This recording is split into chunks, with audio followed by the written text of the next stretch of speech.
Bom dia, amados! Hoje nós vamos falar sobre Gênesis 24, parte 2, que vai do versículo 22 a 51. Nessa parte nós aprendemos a maneira como Eliezer faz para se aproximar de Rebeca e da sua família. O que vai acontecer hoje é que Eliezer vai repetir para a família de Rebeca exatamente aquilo que aconteceu quando ele fez o juramento a Abraão de procurar uma esposa a Isaque. Ele praticamente repete as mesmas palavras e também ele vai repetir todo aquele plano dele de saber se Rebeca era realmente uma serva leal, uma serva obediente, que seria aquela enviada por Deus. Então, para não ficar repetitivo, eu vou primeiro ler a palavra, vocês vão ver o que é que eu estou falando, e depois nós vamos tentar colocar de certa forma nos dias de hoje o que é que isso quer dizer, além de explicar algumas coisas daquela época.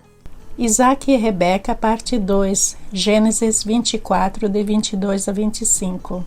Quando os camelos acabaram de beber, o homem deu à jovem um pendente de ouro de 6 gramas e 2 pulseiras de ouro de 120 gramas.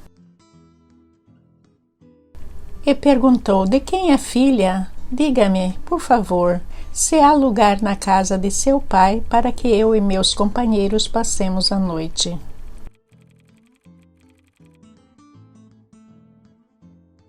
Sou filha de Betuel, o filho de Milca, deu a Naor. Respondeu ela, e acrescentou: temos bastante palha e folhagem, e também temos lugar para vocês passarem a noite. Então o homem curvou-se em adoração ao Senhor.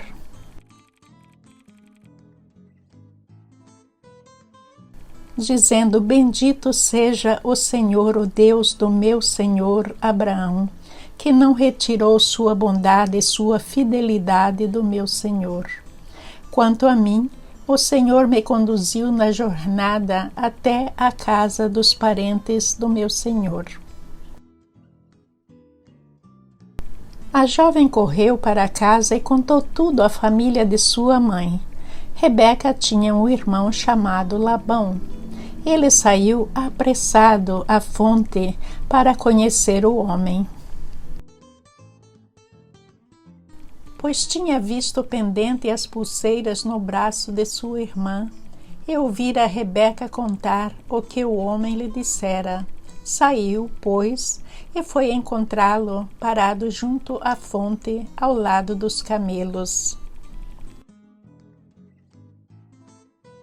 E disse: venha, bendito do Senhor, por que ficar aí fora?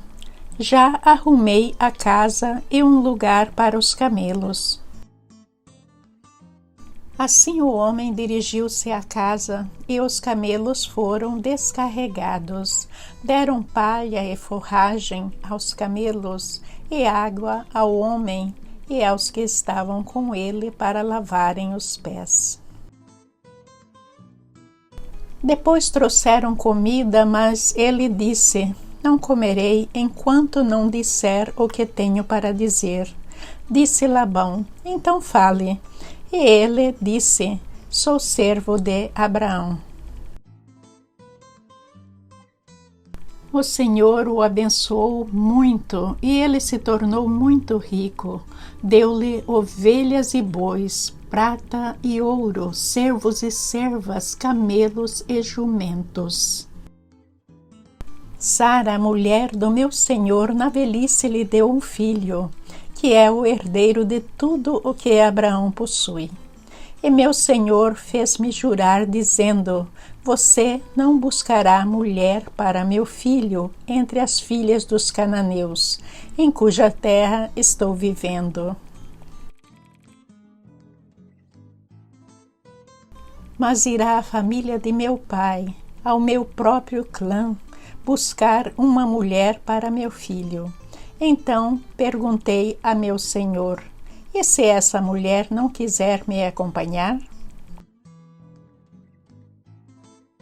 Ele respondeu: o Senhor a quem tenho servido enviará seu anjo com você e coroará de êxito a sua missão, para que você traga para meu filho uma mulher do meu próprio clã, da família de meu pai. Quando chegar aos meus parentes, você estará livre do juramento se eles se recusarem a entregá-la a você. Só então você estará livre do juramento. Hoje, quando cheguei à fonte, eu disse: ó Senhor, Deus do meu senhor Abraão, se assim desejares, dá êxito à missão de que fui incumbido. Aqui estou em pé diante desta fonte. Se uma moça vier tirar água e eu lhe disser: por favor, dê-me de beber um pouco do seu cântaro, e ela me responder: bebe, também darei água aos teus camelos. Seja essa a que o Senhor escolheu para o filho do meu senhor. Antes de terminar de orar, em meu coração surgiu Rebeca, com o cântaro ao ombro. Dirigiu-se à fonte e tirou água, e eu lhe disse: por favor, dê-me de beber. Ela se apressou a tirar o cântaro do ombro e disse: bebe, também darei água aos teus camelos. Eu bebi, e ela deu de beber também aos camelos. Depois lhe perguntei: de quem você é filha? Ela respondeu: de Betuel, filho de Naor e Milca. Então coloquei o pendente em seu nariz e as pulseiras em seus braços. E curvei-me em adoração ao Senhor. Bendisse ao Senhor, o Deus do meu senhor Abraão, que me guiou pelo caminho certo, para buscar para o filho dele a neta do irmão do meu senhor. Agora, se quiserem mostrar fidelidade e bondade a meu senhor, digam-me. E, se não quiserem, digam-me também, para que eu decida o que fazer. Labão e Betuel responderam: isso vem do Senhor, nada lhe podemos dizer, nem a favor, nem contra.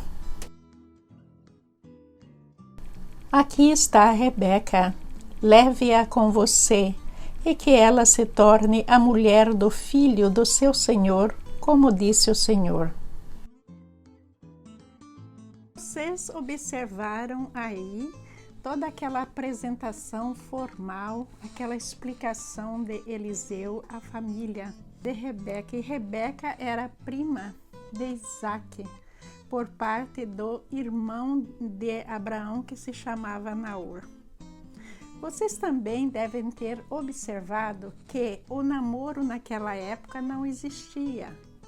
O casamento era arranjado pelas famílias. Então, essa fase antes do casamento, ela era uma fase praticamente pública entre essas famílias. Mas o que é que acontece no dia de hoje? Veja que o namoro só começou a existir por volta de 100 anos atrás. Antes não existia o namoro da maneira que a gente vê hoje. E que namoro é esse? É um namoro totalmente privado, em que a família, na maioria das vezes, elas são visitantes para o casal. Elas não interferem de maneira nenhuma. Por quê? Porque o casal está querendo aquela privacidade. Então, do público passou para o privado. Mas o que é que está perdendo aí nessa privacidade? O que está sendo desviado em tudo isso é que o namoro assumiu, de certa forma, o casamento. Que as pessoas, na sua privacidade, elas muitas vezes no primeiro dia do namoro já estão tendo sexo. E isso não está na palavra de Deus, não é isso que a gente vê na palavra de Deus. Não existe esse incentivo para o sexo fora do casamento. Naquela época incluía os dotes, mas não incluía o contato físico de maneira nenhuma. Eles se olhavam, eles sabiam quem eram, mas eles não podiam ter contato físico. E sempre eram acompanhados por damas de companhias. Eles não eram supostos estar num lugar privado entre os dois. Porque o que acontece, eu acho que isso é muito sábio, porque o que está acontecendo no dia de hoje é que esse excesso de privacidade entre o casal, desde o primeiro dia do namoro, o que é que acontece? Vai levar ao sexo. Porque todo ser humano, ele tem já programado no seu cérebro, ele já nasce com aquela tendência de ser atraído à parte oposta, que tenha aquelas mesmas características que o agradam. Mistérios de Deus, nem os cientistas explicam isso. E o homem ficou muito sábio sobre esse mistério. E o que é que acontece? Hoje em dia, tanto o homem quanto a mulher está procurando aguçar esse lado sexual para o prazer carnal. E esse prazer carnal, ele vai vir com consequências. Porque aí começa a troca de parceiros, a pessoa começa a ter um namorado aqui, outro ali, mas na realidade são múltiplos casamentos, porque houve a consumação sexual. E isso é quadrado? Sim, eu sou pastora, eu sou quadrada. Mas esse lado quadrado que a modernidade deste mundo chama, é o lado certo que Deus diz para a gente fazer. Toda vez que a gente desobedece à palavra de Deus e vai correr atrás da modernidade deste mundo, a gente vai cair nos problemas da modernidade, não é isso? Aí vem gravidez, aí vem esse problema que a pessoa começa a trocar de casais. O problema é que a pessoa começa a ter desejos insaciáveis. E aí vem muitos outros problemas ligados à família, porque vai engravidar, vai ter filhos. Muitos assumem seus filhos, tomam conta de seus filhos como Deus quer, mas muitos estão fugindo dessa responsabilidade. Veja que errar faz parte do nosso processo. Eu já errei muito no meu passado e não quero errar mais, mas não significa que eu não vou errar. Todo mundo um dia, de certa forma, já meteu os pés pelas mãos e errou. Mas o nosso Deus maravilhoso sempre nos dá oportunidade, infinitas oportunidades de recomeçar. De entender, meu Deus, estou fazendo tudo errado, me ajude, Senhor, a reencontrar o meu caminho, a buscar os seus planos. Este capítulo também está mostrando o caráter de Labão, que era aparentemente um homem voltado às riquezas. E ele foi muito rápido em receber, em aceitar Eliezer, as ideias dele, e a entregar Rebeca para se casar com Ismael. Aí pode haver o interesse, porque esses casamentos eram arranjados e os dotes vinham para a família. Por outro lado, um outro exemplo sobre Labão é que ele, vamos ver lá no capítulo 29, quando nós chegamos lá, que Labão tinha 2 filhas, Lia e Raquel. Jacó queria se casar com Raquel, que era a filha mais jovem. Mas, de acordo com as tradições da época, Labão tinha que seguir isso. A filha mais velha teria que casar primeiro. Jacó trabalhou, pensando que ele iria se casar com Raquel. Mas ele foi traído. No outro dia, após o casamento, quando ele acordou, quem estava na cama com ele não era Raquel, era Lia. Aí começa todo o problema, e veja que a transformação começou a existir a partir daí, em que o homem estava voltando mais para os seus desejos carnais e deixando as recomendações sociais, a recomendação da família de lado. E vou deixar o resto para a gente estudar no capítulo 29. A família de Rebeca conheceu todos os fatos e ela concordou que Rebeca acompanhasse Eliezer até onde Abraão e Isaac estavam. Então, isso significa que Rebeca estava prometida a Isaac. O que é interessante aí é que ambas as famílias, elas estavam seguindo os desígnios de Deus.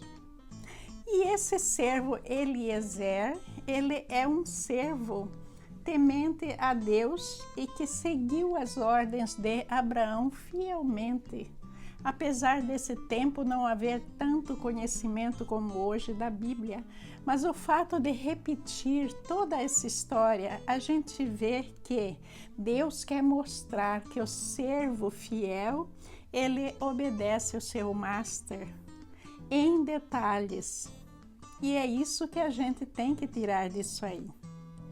Mas vou fazer uma pergunta para vocês. Você algum dia na sua vida marcou um encontro com o namorado ou a namorada? E daí, o que é que aconteceu antes do encontro? Vocês oraram ao Senhor? Ou vocês começaram a arrumar uma roupa bem sensual, algo que bem chamativo, arrumar o cabelo, limpar a pele, fazer todo aquele aparato para encontrar essa namorada ou essa pretendente? O que é que vocês fizeram?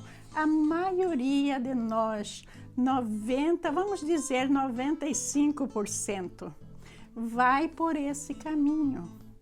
E daí, um se apresenta ao outro, é todo aquele lado sensual, aquela apresentação de cortesia sensual.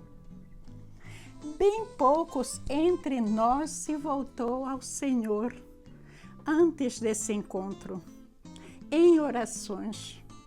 E daí, quando encontrou essa pessoa, disse: amado, vamos orar juntos. Veja que isso aí é algo que uma pessoa quadrada como eu diz. Porque é o que está mostrando nisso aqui. Toda essa dedicação de Eliezer falando com Deus, pedindo orientação de Deus. A gente não quer errar, a gente não quer sofrer. Então, por que não buscar a Deus nos nossos relacionamentos, buscar a aprovação dele e fazer as coisas corretamente? Mas depois de toda essa sensualidade, de toda essa arrumação, o que é que acontece? Privacidade. Um mundo que não é o mundo de Deus, arrastando um ao outro para uma vida íntima. O que não é errado, mas as pessoas têm que aprender a ter um pouquinho de paciência. E a paciência não é algo que a gente conquista fazendo isso. A paciência vem através da obediência a Deus, da renúncia. Porque quando o nosso corpo pede algo e a gente faz algo totalmente diferente, há uma renúncia. Mas dentro dessa renúncia, se não existe um propósito, ela não vai conseguir resistir. Agora veja, se você disser para o seu namorado, vamos orar para que o nosso encontro seja feliz, e o namorado se recusar, Isso aí é um grande não. Porque essa pessoa não tem nenhuma intenção voltada para Deus, voltada para aquilo que Deus está nos ensinando, não está sobre a proteção de Deus. Pegadinha aí para vocês, uma coisa da pastora Quadrada para o mundo moderno. Esse mundo que não erra, supostamente, porque os erros são tão grandes que muitos estudiosos já estão pensando em tentar reverter a situação.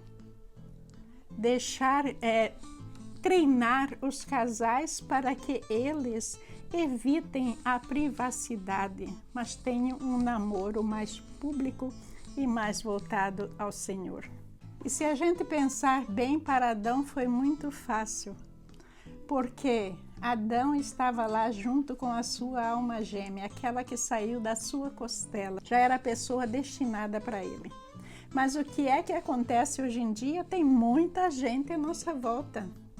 Existe muita gente jogando essa sensualidade para nós quando não deveria. Porque é uma sensualidade buscando sexo, não uma sensualidade buscando um relacionamento voltado a Deus. Veja que a gente tem que reconhecer os planos de Deus na nossa vida. E uma maneira de reconhecer os planos de Deus na nossa vida é a gente trazer Deus para os nossos relacionamentos. Porque eu coloquei aí na descrição deste vídeo para vocês verem sobre a parelha. Um animal é colocado na parelha com o outro para que eles façam aquela cova para colocar as sementes e eles vão emparelhado em linha reta. Mas se colocar um cristão e um ateu, uma pessoa de Deus e uma pessoa voltada ao maligno, junto nessa parelha, o que vai acontecer? Vai haver uma luta muito grande e essa linha reta não vai acontecer, vai sair um de cada lado e até sair dessa parelha, desse jugo, que eu estou chamando parelha, é o jugo. Então, a gente tem que procurar uma pessoa cristã como nós, uma pessoa devotada a Deus, uma pessoa de fé.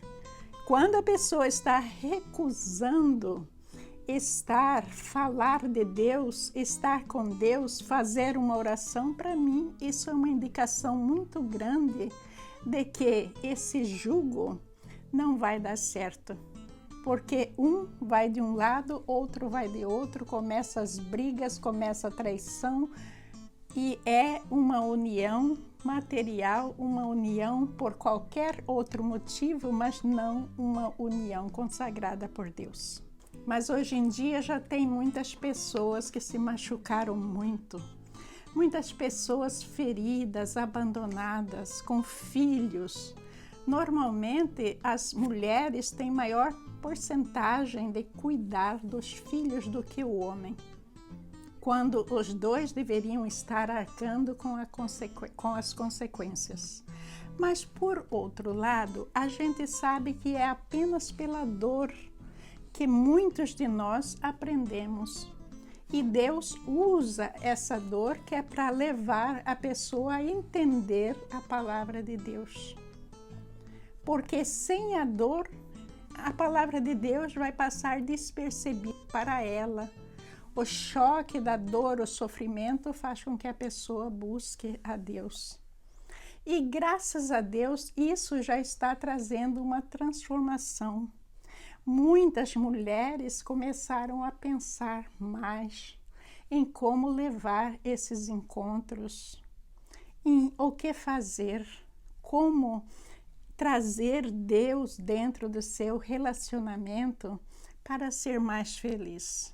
Muito obrigada por sua paciência, por seu tempo valioso. Amanhã eu vou terminar este capítulo e também fazer o teste relâmpago Se alguém está atrasado em ver os vídeos, por favor, vejam, porque o teste relâmpago é muito importante para o nosso aprendizado. Um ótimo dia para todos vocês, que Jesus os abençoe, que Jesus traga paz no seu coração, contentamento em sua vida, saúde, e que nós todos direcionemos tudo que nós fazemos ao Senhor Deus. Bom dia, muita paz.